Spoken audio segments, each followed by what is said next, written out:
Bit of Cruel. Definitely a fun character to play. Not fun to play against when he does burst you down. Yeah, not fun to play against. But the ultimates can be just so... I was trying to think of the word, I lost it. So deciding, so impactful when it comes to these fights if you do land a crucial one. Yeah. So the point is actually to throw the sword as long as possible and therefore maximize the stun duration. And if you are mastering that one, you are likely to win a team fight. Actually, we have here the start of both teams are heading down the road to the jungle. No, it is Dormammu alone, and two guys are here actually invading from the top. Hardek is going there, and let's see Red here with the heavy aggressive engage. They are taking down that first camp here, and meanwhile again Hardek is sneaky going here in the enemy jungle, going for those 3 creeps. Okay, so let's see how things do happen. Dormammu caught up Slibit, take a quite hefty amount of damage though. Should be able to back away, should be fine, but still that is a costly thing to pay as he actually might go back to base. We saw Hardek do this before. We invaded onto the enemy side, took the jungle deep in. He was able to back away with the help of his boots, but that was when they were running Catherine last time. And they're doing it again because I'm an idiot and didn't notice for some weird reason. Yeah, Hardek back in the base. Did you say yeah? Like, yeah, I agree, you're an idiot. No, I don't mean that. I see how it is. I'm looking forward to Donjon on Sunday then. Yeah, definitely. I can't wait for Donjon here. Shoutcasting allied hero killed here. So we see the first blood for Red actually. Jetpacks picking it up. Very nice. I think, yeah, Dormammu didn't see that coming. All right, well, first kill. A decent start coming in for Red 1. Red Team 1, remember, it's not Red Team 2 like we saw twice today so far, going on the other side. And again, trying to keep North America's hopes alive as Team Nemesis. As their team collab, you know, the All-Star team. The All-Star team just got thrown out by... brutally destroyed, I have to say, even though I'm American, I was rooting for him. But I think that's exactly what we saw. Yeah. Definitely. All right, here is the Spitfire from 80. He is going together with the Goop for Dormammu, trying to chase, activating the boots in and out. So he decided to get back, focus more here on the gold income. Concerning the gold, it is only 150 gold difference so far, so only 100 now. Not a big deal. We are just 2.5 minutes almost in the game. I just want to point out, because I'm seeing people in chat mention this, we are in delay, so it's not like people are watching live and they're like, oh, they're picking this, you know, champion, so we can go for that one. That's not happening at all. So, you know, a lot of people, I typed in chat, but, you know, a lot of people can't read, apparently. So we'll just go ahead and say that verbally for you. So don't worry about any of that stuff. That Red, Team 1 trying to run a little bit of a different comp, running Cruel, which we've seen once before. But it's just been the typical Koshka, Vox, or Ringo with a Catherine or an Arden that we've seen before, or Scarf. And I like to see, you know, teams change things up, you know, not with the standard kind of picks. Yeah, so the point is actually I have seen Jetpacks playing Cool several times, and he is pretty annoying because most of the time he has the right focus with his A spell and with the Deadman's Rush, and he has the right feeling for when and how to throw that ultimate.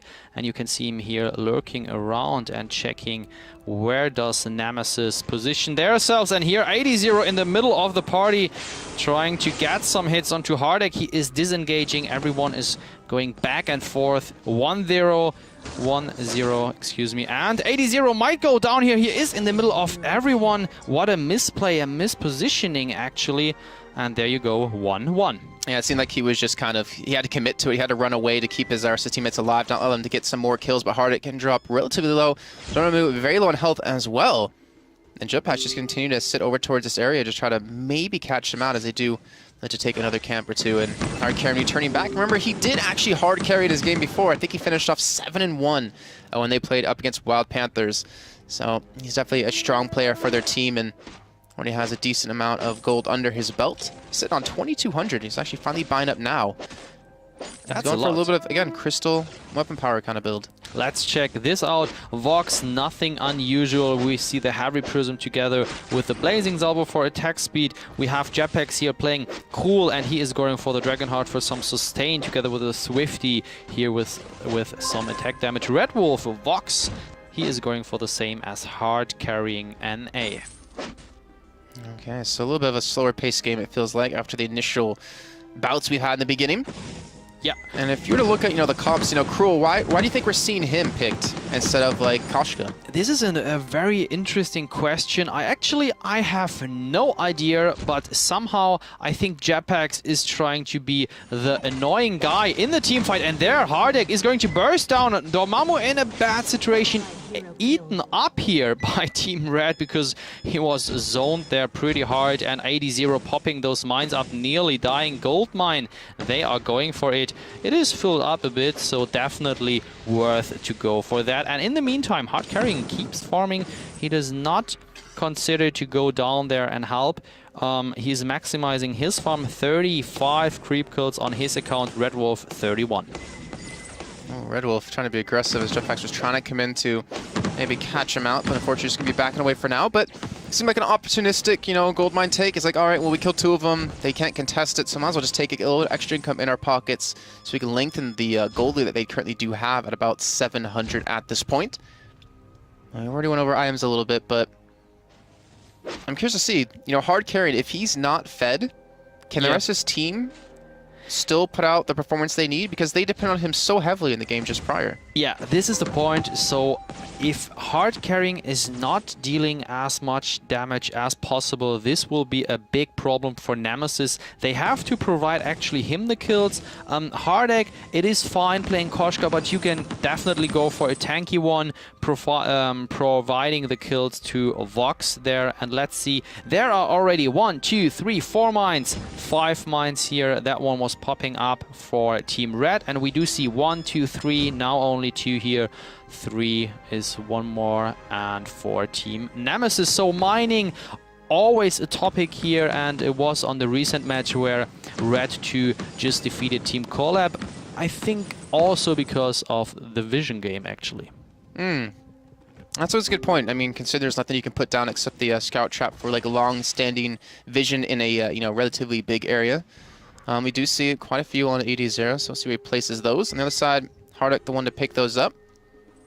We do see the contracts still in for both. What do you call them? What are you going to call Catherine Scarf in this situation? Well, what protectors? Do you mean? Yeah, protectors. I mean, they are the protectors. Dormammu here with Catherine, the protector. Normally, Scarf is more like, let's say, carry, crystal power carry. But this time, again, he is going somehow for the protector rule, still dealing damage here with the Spitfire onto Hard Carrying, and we do see the Yummy Kidnap Frenzy onto 80. There comes the wait for it, and the domination from, I don't know which team might win this one, but it looks like Red is taking it down here. They are chasing Hardek. There comes the Deadman's Rush onto him. It's a 2-4-1 for Red 1. Okay, so they're starting to build up a nice hefty lead, 5-2 in kills. You do have almost 1,000 gold difference too, and Jetpacks as you do, or it does get stronger and tankier. I'm actually curious because there's a lot of different builds you can go with him, as we do see finally another man dropping. Dormammu died. I remember talking with you and Don John when we were playing. There's a lot of different builds for Cruel. Yeah. What do you think we're going to see out of him though? Well, actually, now it is... Actually, I think Red Wolf might... No, okay, I was about to say, I thought he might die from this, but sorry, continue. All right, so I think Jetpacks is going... Last time, he didn't went the Aftershock directly, so he was more tanky. He was more like being annoying to the carry and try to disrupt him, try to stun him, and try to apply some stacks with his auto hits. Now we can see the stacks here, and then... boom, with the smite, taking it down. So this is the role, and look at this. He is going again for the Shiver Steel, and Shiver Steel, we have to mention that item. It has an activate, and you can activate the item so the auto attacks slow the enemy, and therefore it is very annoying. Here is the next focus, and Jetpacks in the worst position he could be, but somehow he is surviving and eating all the damage up and providing 80. No, it is Red Wolf taking he down here. Double kill. Oh, the mine killed, and Hard Carrying is burning down.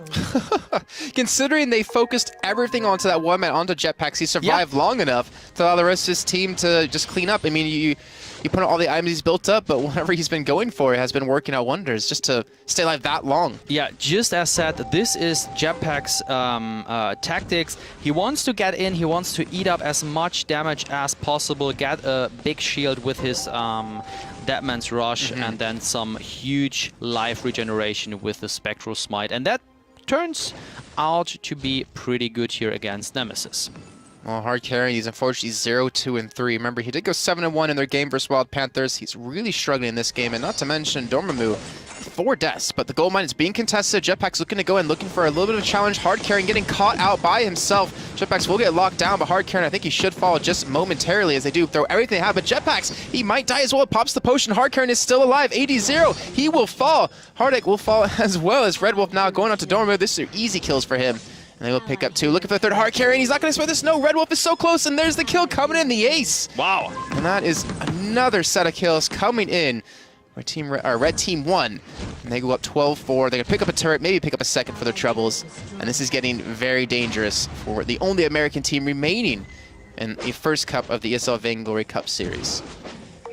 Definitely true. So they have to find something to fight against Red Team 1 here. They have to find the right focus, and they have, I mean, they focused Jetpack several times. Just the latest fight, they should change it to Red Wolf. He is the problem, actually. He is the carry of Red, and therefore they should go for him. 6-0-3. A phenomenal performance by him so far. You do look at Cruel, who's 3-1-5 Jetpacks, having a strong showing as well. And I feel like, you know, you look at this game, is there coming back from this? I always say there's no way it's ever over fully. No. But they need to pick up kills. They need to shut Red Wolf down, and they're trying to do it here. But you see how little damage he's taking as he's able to turn the damage back around on the Team Nemesis. Hard carrying, getting locked up. Jetpacks, everyone diving onto turret for that kill. And Dormammu running away, saying, "Team, where are you guys? Help me out," as he burns. And that is almost going to be another ace, 14-4, almost 12 minutes in. And again, the right focus, they totally ignored Dormammu, that team fight. They were like, Dormammu, we do not care what you are doing there in our back. Dormammu used the ultimate here to silence Team Red, but that couldn't help. Two pickups here for Red Team 1.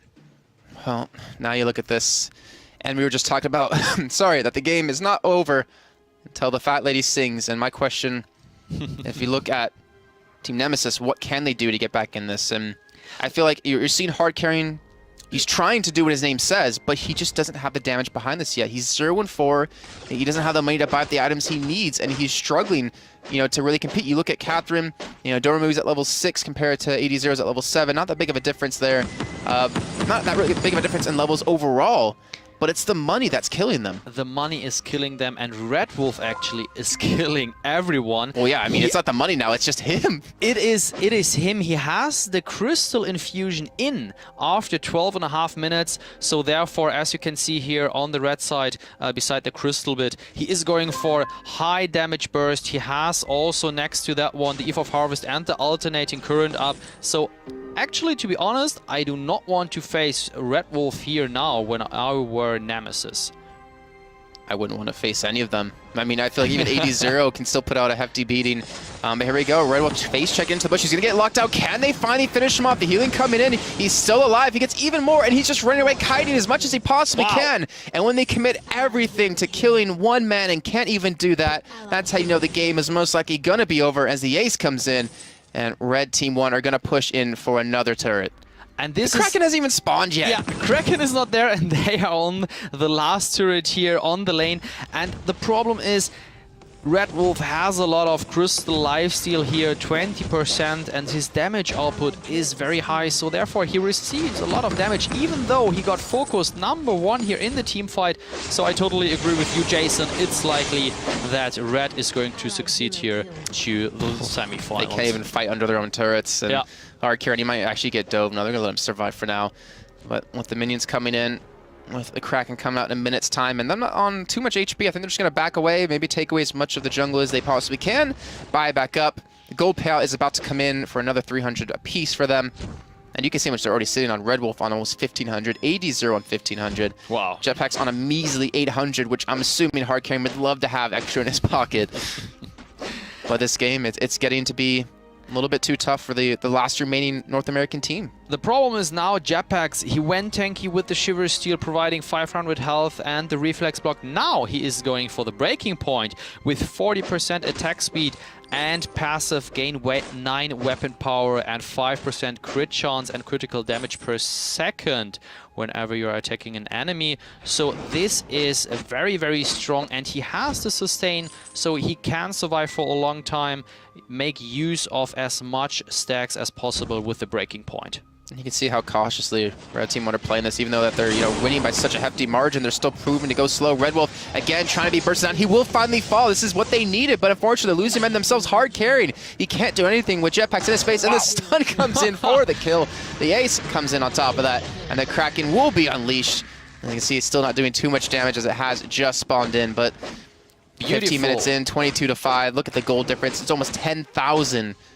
I feel like Team Nemesis have realized that their luck has run out. Yeah, and Jetpack's almost sniping out there Dormammu with his From Hell's Hearth, so very well-placed ultimate there as well.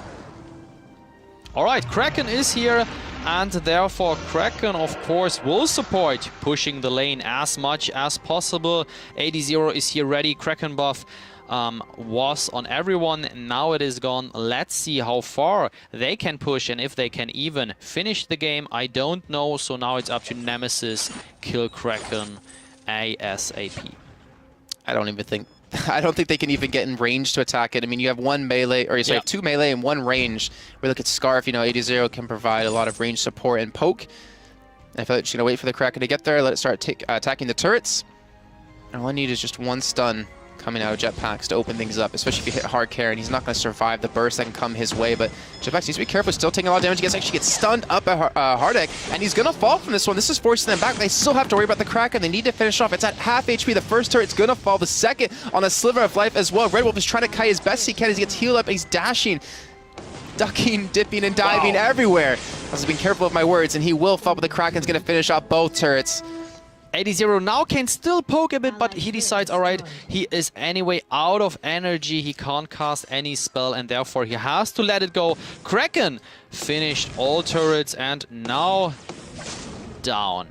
Vayne is almost 50% down, therefore it is now, yeah, it is a very hard task anyway for Nemesis to turn this around. Well, they will still give it their all. They're not going to come out just yet. I mean, they just still have, actually, well, unfortunately, the minion mines not really taken for themselves, so they can't really help out too much, but just getting some free waves and free gold. But again, I agree. I think it's just a matter of time. Just, one more group up, one more push through. They've got nothing left in their base to even defend with. Alright, let's quickly talk about the item builds. We have 23-7 here, and we have Scarf going for double Fountain of Renewal. This is a big support, and we have Red Wolf here with Crystal Infusion already in use, Weapon Infusion as well to deal more damage with the auto attacks, and this is why he is dealing that amount of damage. Nemesis here, Koshka, Hardek, Europe here, he is going for the Aftershock build together with the Fountain of Renewal. Catherine, of course, for what else? Fountain of Renewal here, and the other one is on the way. Vox, almost similar to Red Wolf, but Red Wolf, he has the Frostburn. Frostburn had a comeback, bit buffed here in patch 1.5. And there comes the ultimate from Jetpacks. He is going in. There comes the Engage. Everyone is fighting here, and 80 is very happy to burn everyone down in one line. I think this is actually GG here, and therefore Red 1 is moving to the semi-finals here of the first Vainglory Cup Series on Wednesday. Yeah, we did have a little bit of delay. Some teams were taking quite a long time to finish off their games, or at least having some problems with communicating when to start them. But it looks like we will be going finally into our first semi-final as the game has rounded off. So well done to them. Red Team 1 do secure themselves the win, do secure themselves into the semifinals. They do also take out a North American team, just like their sister, brother team, I don't know how you want to call them, did. Taking out Collab. North America. That's amazing. You guys have disappointed me a little bit. I was hoping for a little bit better performance. So, man, this is Red 2 taking down Team Collab, Red 1 taking down Team Nemesis, and I'm very, very excited to see what is going to be on the finals. True. All right, well, we're going to head to a quick little break, guys, but when we come back, we will officially be kicking off our first semifinal and following up with the finals there right after. This is the ESL Vainglory Cup Series, and we'll be back in just a few minutes.